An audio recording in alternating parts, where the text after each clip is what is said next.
Well, first of all, congratulations at nakapag-organize na kayong lahat and you have already your officers. Very simple lang yung what I wanted to impart to all of you was now what we have been doing recently. We have been trying to engage, the national government has been trying to engage more and more the local governments in everything that we do. Even if it is technically a national project, for example, we're all, naghahanap kami ng paraan na pwedeng mag-ugnayan ang national at saka local government. Marami nang tayong programa na ganun, yung LGSF, yung socio-civic the development program, tapos yung sa school building na binaba namin lahat. Kaya gusto kong baguhin, I really wanted to change.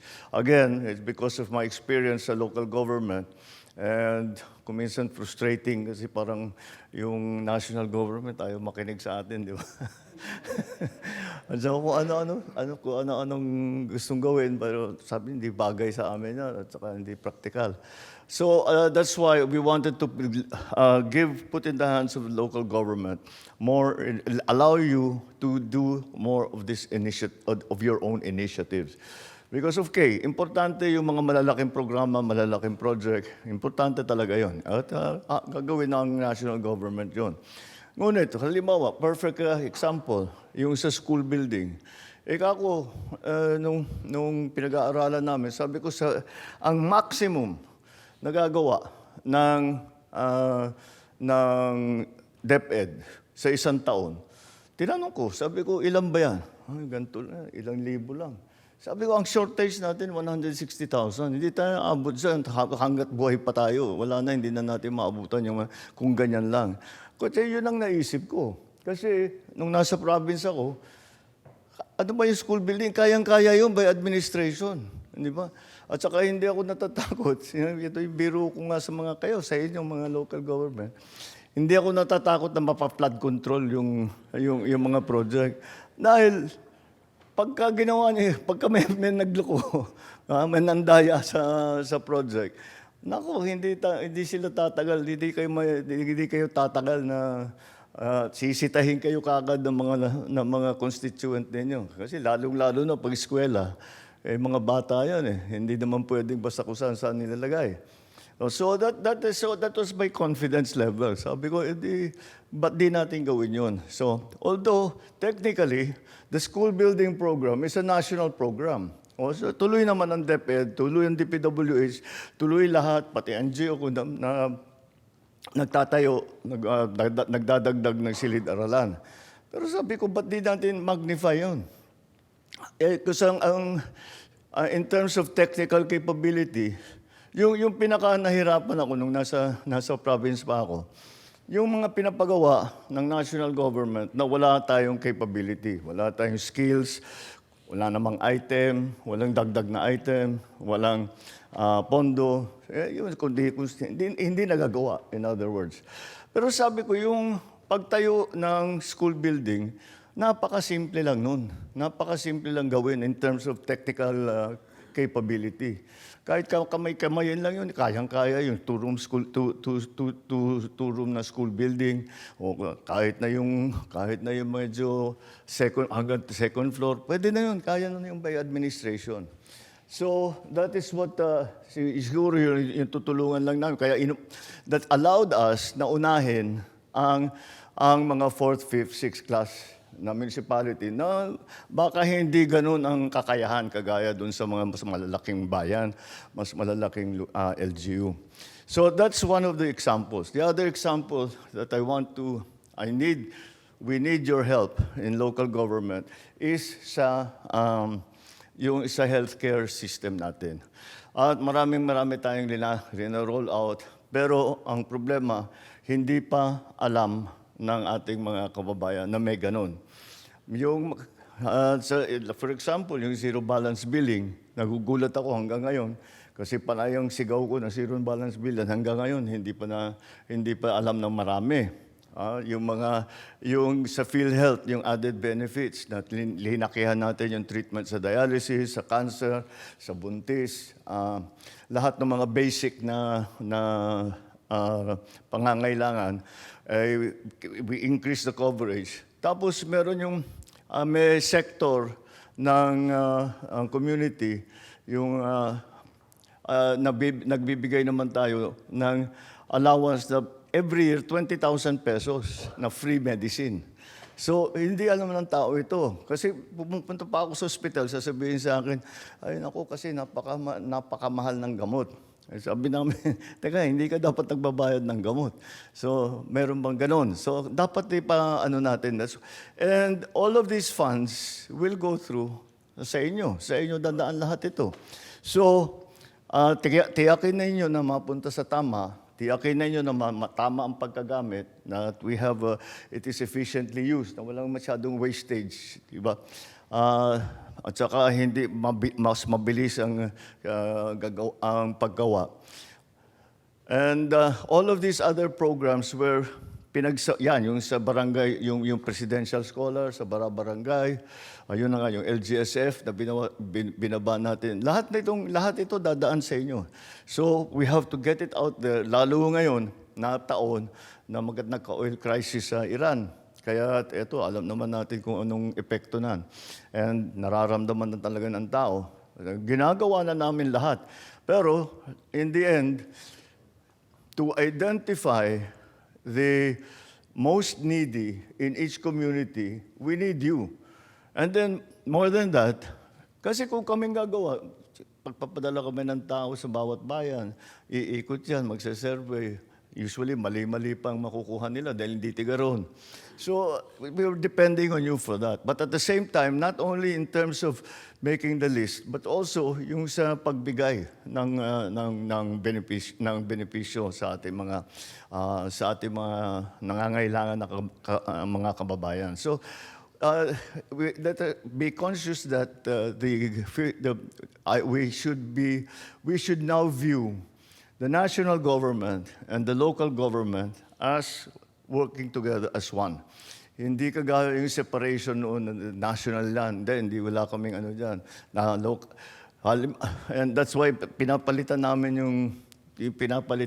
lahat, na tinitignan talaga namin kung ano ba yung rules. Hindi naman masyadong connected dito sa pero one of the rules, hindi pa para sa atin laging sinasabi, national road, sa national yan, di ba? Provincial road, province ang gagawa, municipal road, barangay road, etc. Hindi totoo pala yun. Pwede yung national pumasok, magpagawa ng provincial, ng city, ng barangay road. Kung gusto ng national gawin, pwedeng gawin. There's no limitation to that. So that's one of the examples na sinabi na, tapon nyo na yung pag-iisip na yun. We'll just do it. Para magawa kasi sasabihin, 10 taon na namin hinihingi ito, hindi namin magawa-gawa. Wala pang 1 kilometro, maliit lang naman na kalsada. Ba't di matapos-tapos? Kasi municipal road po yan, hindi pwede natin gastusin. So what? Diba? Gawin na natin. That's the attitude that I'm coming with. That, we have sometimes given ourselves limits on what we can do. Maybe it's time to think ahead. Think bigger. Dapat na lahat basta't magawa. It doesn't, para sa akin, it doesn't matter kung sino ang gagawa, who gets the credit, who funds it, hindi importante sa akin. Basta't magawa. At saka sasabihin, national project yan, yung lokal lang ang getting the credit. Sabi ko, bigay mo sa kanila. Ano ba naman sa atin yun? Di ba? It doesn't matter to me. As long as the project, the program, the problem is solved, the program is rolled out, the project is done, and nararamdaman ng tao, ang mga services, ang mga subsidy, ang mga tax break, kung ano-ano, lahat yan ay kailangan natin. Basta gawin lang natin. Siyempre, ano ba yung lagi natin naririnig? Boss, dahan-dahan, makukuha tayo eh. Di ba? Yun yung laging worry ng tao. Unfortunately, valid. That's a valid fear. Because pinag-aaralan namin yung the rules of COA, patong-patong. Patong-patong. At saka kung gusto mo talagang makahanap ng ano, may mahahanap ka kahit na kaunting violation. You'll always be able to find something. So, inaayos din natin yan. I'm doing my best na i-rationalize, i-codify at i-rationalize ang mga rules para kung medyo may bagong idea. One of the changes that we made, yung sa procurement, dati COA sinasabi, basta pinakamura. Di ba? Alam naman natin, not necessarily true yun. Kasi, sabi ko, kung Makati ka, gusto kong bilhin yung mahal. Kasi yung mahal, tatagal ng 30 years yan eh. Yung isang maliit na bayan, ito lang ang pondo ko eh. So yan lang muna yung bibilhin ko. O, di ba, yung mga hanggang 5 years, baka pwede pa yan. Pero bibili ka ulit after that time, di ba? So nasa sa inyo yun. That's why I always said, I should leave it up to you. So ginawa namin yung procurement, imbis na yung ganyan, ginagawa, lahat ng gustong mag-supply, lalagay natin, di ba, linalagay natin ngayon, basta't accredited sila. At saka, hindi na mahirapan lahat, hindi na mag-inspeksyon masyadong COA dahil printed, nasa labas naman dun eh. Ang halaga nitong ano na ito, nitong copying machine, papel, whatever it is, ng mga supplies na binibili natin, yan ang presyo talaga. Ngayon, kung ikaw, napakayaman na malaking city, o sige, bilhin nyo yung kaya ninyo. Kung maliliit lang, hindi ganun nga kalaki ang pondo, hindi kung ano yung kaya ninyo. Basta't kayo mamimili. It's up to you. In other words, we leave it to the local governments to decide what is best for them. Hindi naman all local governments are all very similar, but they are all different. So it's not, that's why we recognize in the national government that is not yung tinatawag na one size fits all.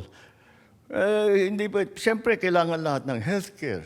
Lahat kailangan yung maayos yung IRA. Kailangan lahat, yung mga basic, siyempre dapat may infra naman na development. Yan, magkatayo na school building. Dapat may mga tulong sa ospital. All of these things, of course. But many provinces, many cities, many municipalities, we are all a little bit different in one way or another. Kaya yun ang dine-recognize ng national government ngayon. And so, that's why we leave more decisions to the local government. As many decisions as possible. This is a simple, natutunan ko to in business school, na kapag ang desisyon kailangan pang umakyat hanggang, halimbawa, in my case, sa presidente, tapos i-decide, tapos bababa ulit yan, 1 taon yun. Natawa kayo, alam nyo eh. 1 taon yun. Kung ang sanggunian mag-decide, mahaba na yung 3 buwan eh. Kasi hihingin ng tao, ano ba, nasan na mag-session na kayo, i-take up na ninyo ito. Hinaantayin na namin. Di ba? You can do it. Kayang-kaya naman ninyong gawin yun. Ilagay nyo sa agenda, weekly session, 1 session, tapos. Okay. Kung sa amin, dadalhin nyo pa sa akin, makikita ko yung request. O sige, pag-aralan ninyo. Hindi ko alam itong mga to, hindi ko alam yung lugar na ito eh. I'm not familiar with the problems here. I don't know not quite sure kung ano pinag-uusapan nila, bakit yan ang problema nila. Papadala naman ng tao doon sa inyo. Boss, ano ba to? Yan. Magbibigay ng report. Pag-uusapan namin na matagal. Tapos bago mag-decide. Tapos pag na-deny pa, wala na, nag-antay ko ng matagal. So we leave as much of the decision-making as possible to the local government. We have the lines between national funds and local government funds are still there. But for me, it is not important if the national government funds are administered by local government. Because I always believe, and I've said this many times, na walang mas expert sa isang lugar kundi yung mga tigaron. Kaya anong gagawin ko? Tiga-Batak ako, anong alam ko dun sa mga lugar na yun? Sasabihin ko, hindi, dapat ganyan, kasi dun sa amin, ganitong ginawa. Doesn't necessarily apply. And so that's the way, the thinking that we are applying now. And so, be prepared na mas marami kayong gagawin, pero yung mga initiative ninyo, mga idea ninyo, mas may chance ngayon na pwede nyong i-implement. Okay? So, pagtibayin natin ang cooperation, ang koordinasyon ng local at saka national, at yan ang talagang magkaka-synergy and mararamdaman ng tao kagad. Okay? Maraming salamat. Congratulations ulit.